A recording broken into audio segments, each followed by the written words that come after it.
The Israel-Hamas war. The Russia-Ukraine war. Election year in many countries. Geostorms, eclipses, the Olympics. NASA's renewed interest in going to the moon. The long-awaited reopening of Notre Dame Cathedral. 2024 is just full of very newsworthy, important events. So what's been getting the most coverage, you ask? Well, for those of us in the UK, the BBC believe that pub singer Taylor Swift is what matters most, actually.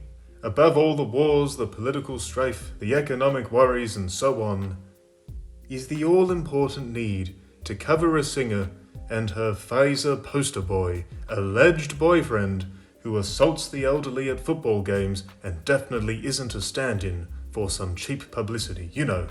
Just like Tom Hiddleston definitely wasn't that either.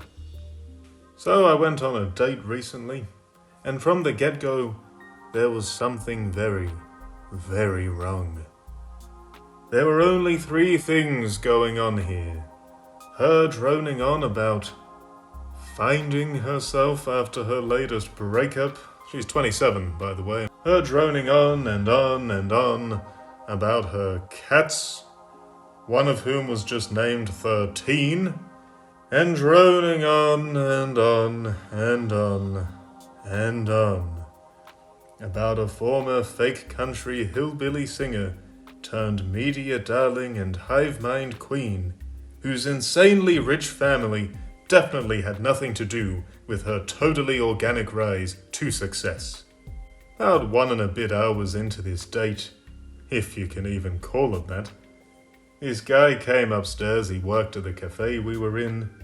Guys, we're closing upstairs. And it was the greatest relief I'd felt in I don't even know how long. Shall we go downstairs? She asked. No, I've got to go home and do absolutely nothing with the rest of my day, actually, I replied. So I was at work the next day, and there's some blokes in my department I was hanging out with. I was telling them about my experience, and the funny part was, they'd all been through something similar. One of them, more than once. We all realized the solution is very simple. Just don't even go near a Swiftie. Seemingly every song, or near enough, is about messy breakups or being crazy in relationships, and of course starting over again. It's one thing when you're 19 or whatever, but this lady is 34.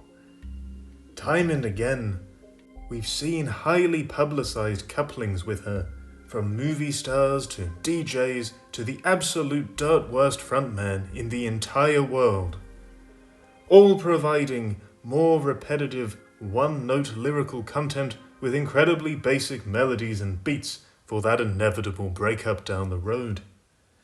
And the thing with music, and this is something many of us don't even like to acknowledge, is it impacts the brain in ways most of us will always pretend just isn't the case. Rewiring the subconscious, filling the mind with clutter, with lyrics messing with our thought processes, stuck in our heads no matter what we're doing.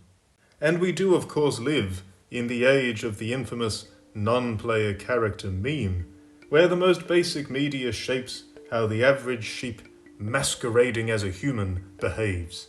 So here's Taylor Swift, promoted ad nauseum, year after year after year, time and again, singing about nothing but breakups, blow-ups, and toxic relationships.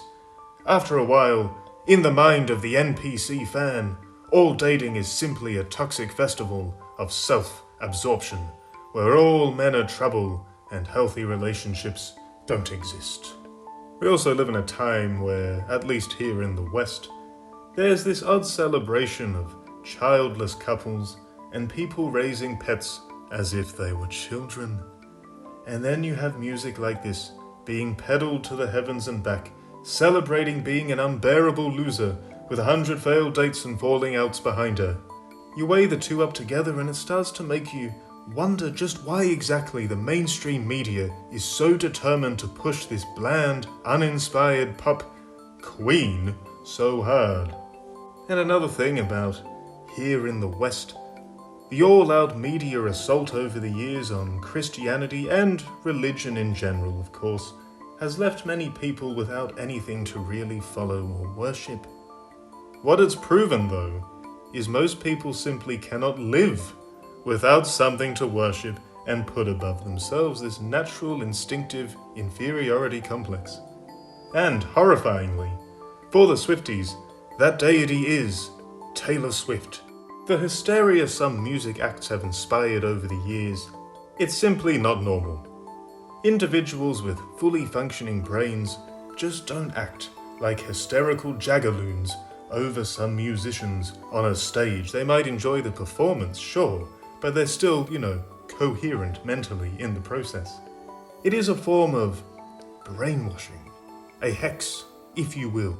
Could it be that witchcraft is being waged upon the brain-dead moron masses? Wow, would you look at that? Pure, unfiltered, antichrist, satanic symbolism. I feel like I'm watching an old horror movie. Could Taylor Swift be evil? Let's go all the way back to the Beatles, another group that was celebrated by armies of hysterical idiots. And remember their obsession with Aleister Crowley. Remember their fascination with the occult, and their infamous dead babies and raw meat photo shoot.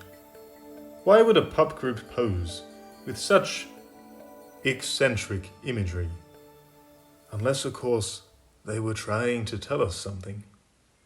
Fast forward to today, most commercial music is absolute trash compared to the Beatles, but the same symbolism and obsession is there, magnified and enhanced for all to see. As these very debatably talented hacks stumble about on stage, lip-syncing their shit music to thousands of mentally deranged fans, you look at it and you see horror. You see dark magic at work. Spells that make the untalented corporate manufactured drivel seem like gods among insects to those dumb enough to be hexed in the first place. Right, so I'm on a night shift, so let's just wrap this up quickly with a quick look at this year's Super Bowl a few months back. Wow! I had no idea Ronald McDonald and Nicki Minaj had a baby together. When did that happen?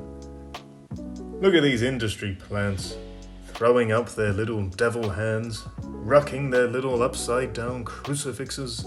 So cool, so edgy. Totally not like rock stars were doing this all the way back in the 70s or anything. No, this is hip and fresh. I've never seen it before. The NFL is the biggest sports league in the United States. It's not that huge internationally, but in the US, far as I can tell, it's the big one. And the Super Bowl is the biggest sports event of the year in the United States, every year. A cultural touchstone watched by tens of millions of Americans, keen to see which team comes out on top. So why exactly did this year waste time checking out Taylor Swift chugging a beer during the game? Tell me, in what way is that relevant to the action on the field? Being so beyond famous for singing songs or for acting, being this famous, it's unnatural. It is not the natural order of the world through history to be praised and worshipped like this for such minor, inconsequential output overall. Even for those who boast exceptional talent in the entertainment world, even for those not initially pushed by the shadow figures up top in said world, this level of stardom as an entertainer simply does not exist in a sane, coherent world. It appears that all year, this year, we will have to hear about this dullard. With a new album full of more basic melodies and lyrics, her sad, soulless superfans will treat as deep, meaningful art. All year, traveling around, polluting Mother Nature with her private plane emissions whilst telling us serfs to be nice to the environment and stuff. All year, having toilet water news outlets act like her eating a taco is important news. The behavior of her fans and others with fan bases of a similar attitude, they are simply obsessed sheep. It is not the behavior of rational minds. In fact, it's the behavior of zombies, of herd animals, brainwashed and empty in the skull. Could it be they're under a spell?